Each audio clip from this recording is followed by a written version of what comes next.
As you good fellas know, I am a depressed Heat fan, and my depression comes from us being just a mid-ass team. Even this year, we're currently 13-6 in the league, and I just know when the playoffs hit, it might get ugly for us, fellas. Not gonna lie. But today, fellas, I want us to hop in our handy-dandy time machine and go back to the good times, bruh. The times where I wasn't so depressed. The times where the NBA, in my opinion, was the best it has ever been. We're going back to some NBA moments that cured my depression. But first, I want to thank y'all boys for 1,000 subscribers, bro. When I started, I didn't believe this channel would get so much traction this fast. And I want to appreciate y'all boys, bro. If you new, subscribe. We post once a week, and if you fuck with basketball, I feel like you'll fuck with this channel. Leave a like on the video if you enjoy it. When they're out the way. The 2016 NBA playoffs was one of the best finals in the history of the league, bruh. No cap, but before we get into that, we gotta know the context around this playoffs and why it was so good. In the previous year, the Golden State Warriors decided to come out of nowhere and win the NBA championship. However, there were many questions surrounding that championship team. They played a lot of injured teams during that run, like the Cavs, who were missing Kyrie. They were facing a lot of backlash for that situation, and this is what that nigga Steph had to say about it. I don't want to just say I apologize for us being healthy. I apologize for us playing who was in front of us. Apologize for all the accolades we received as a team and individually. I'm very, truly sorry. And, you know, we'll rectify that situation this year. And rectified did he do, cause damn. Warriors put straight belt to ass to the rest of the league, man. With Steph in play shooting the ball with the accuracy of Gabby shooting at the circle court. Draymond Green starting his crusade as a world-class kickboxer by giving prime defensive player of the year level defense. And Sean Livingston never misses mid-range. And you can't forget about costing that favorite player, Leonardo Barbarossa. I don't really know what that nigga did, but I know he was on the team, so that's a good thing. Warriors absolutely put belt ass to the rest of the league, ending the season with the greatest record of all time, having a record of 73-9. San Antonio Spurs were hard on their heels the whole regular season, though, bro. They finished with a record of 67-15, with everyone expecting them to meet in the Western Conference Finals and seeing who's the best team. The Warriors ran through the first two rounds, bro, delivering their yearly ass whooping to the Rockets and Trailblazers to face the San Antonio Spurs in the Western Conference Finals. Wait, what, nigga? The 67-win team got taken out in the second round? By who? The Oklahoma City Thunder. Oh my gosh, nigga. All these niggas talking about them switches, chopper cane, automatic, red flag, and know the business. Pop his ass, we drop his ass, that be that green flag activity. Yep, the Thunder got the Spurs to fuck up out of there, bro. Beating them boys in only 6 games, bro. During the regular season, Thunder were really a shaky team, bro. However, they ended up picking it up towards the end of the regular season and came into the playoffs as a 3rd seed. After a nuclear performance from KD and Westbrook, the Thunder beat the Spurs in 6 games to make a matchup with the Golden State Warriors. Let's play some ball, fellas.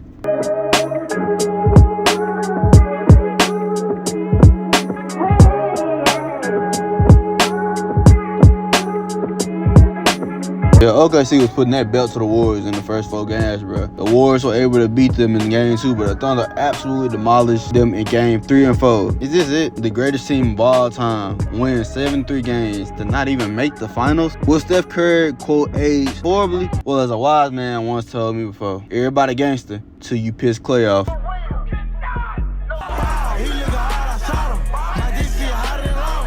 With their backs against the walls, the Warriors come back from down 3-1, winning the series. Klay Thompson has a 41-point game performance in Game 6, and KD and Westbrook absolutely shit the bed in Game 7, putting the Warriors in the finals to face the winner of the Eastern Conference playoffs. Not gonna lie, bro, I'm gonna sum this side of the bracket up with one montage. And then CJ, take it away.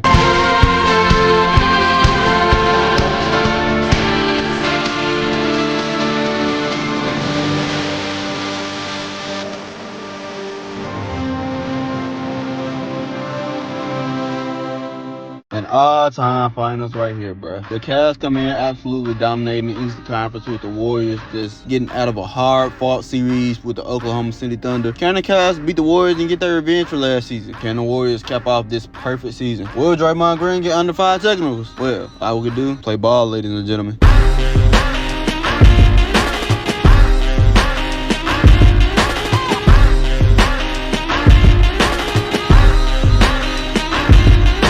Warriors go up 2-0 in the series, leading us to a pivotal game 4 in Cleveland. The Warriors and the Cavs go back and forth until the third quarter, where the Warriors pull away and take a 3-1 lead. However, it did come at a cost.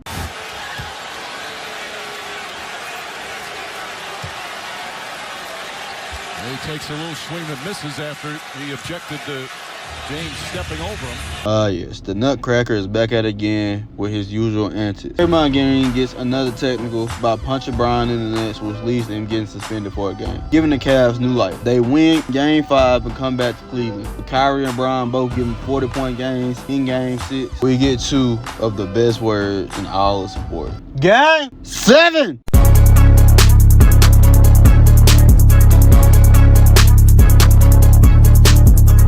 Y'all already know what happens in this game, bro. The Warriors and Cavs go back and forth, leading us to the 2 most iconic moments in NBA history. With that, the Cleveland Cavaliers are the 2016 NBA champions, giving us one of the best playoffs in recent memory. Now that we got my favorite playoffs out of the way, we got to talk about my favorite Heat team of all time, bro. In the 2023 NBA season, the Miami Heat was fucking ass at basketball, bro. We were inconsistent as hell, coming off of one of the best seasons in franchise history. Jimmy being Jimmy only played 64 games in the season and gave halfway effort, leaving us to getting an 8 seed and making the play-in. The first game in the play-in, we match up against Trae Young and the Atlanta Hawks. I ain't gonna lie, we got absolutely hornswoggled. We got beat, bro. Now we match up with the Chicago Bulls, and the Bulls had control for 3 quarters and was dominating us until we finally woke up and decided to hoop. We came back and beat the Bulls to set up a matchup with the Milwaukee Bucks in the first round of the NBA playoffs. Now, any logical person with a brain knows that the Bucks had this in the bag easily. I mean, with them securing the first seed in the East and dominating all season, they can easily take down an inconsistent Miami Heat team. They got one of the best players in the NBA in Giannis and the 4th-ranked defense in the league. The Bucks should not have no problem handling this team, bro. Well, unluckily for the Bucks, we had Michael Jordan on the team. Man, Jimmy was in absolute flow state this series, bro. It's just one of the league's best defense with one of the best perimeter defenders of all time. He averaged just a slight 38 points per game, 6 rebounds, and 5 assists, beating the Bucks in 5 games. In the first games, bro, he was kind of chilling, bro. He was still hooping. He was in playoff Jimmy form like we seen in 2020, but he wasn't just going crazy. But in game 4 and 5, he decided to swap bodies with prime Michael Jordan. Jimmy going absolutely nuclear got us the series win in 5 games to set up a matchup against the New York Knicks in the semi-conference finals. I ain't gonna lie, bro, I didn't watch the series because 1, Jimmy went down with an injury, and 2, even though Jimmy went down with an injury, I still knew we had enough on the team to beat the fucking Knicks, bro. It's the Knicks. So we beat them boys in 6 games with Bam leading the charge in this series to set up an Eastern Conference Finals against the fucking Celtics. The Heat versus the Celtics. I tell that it's old as time. Now, they beat us last year in Game 7. But this is New Year, bro. We got all the momentum on our side. We ran through the best the East has to offer with no one contesting us for real. Our stars are hooping, role players are making shots. We can easily take down this team. All that's left for us to do, play ball, ladies and gentlemen. The Heat steal Game 1 with Jimmy Butler having a 35-point performance. In Game 2, the Celtics control the game throughout 3.5 quarters. Until Grant Williams decides to do this shit.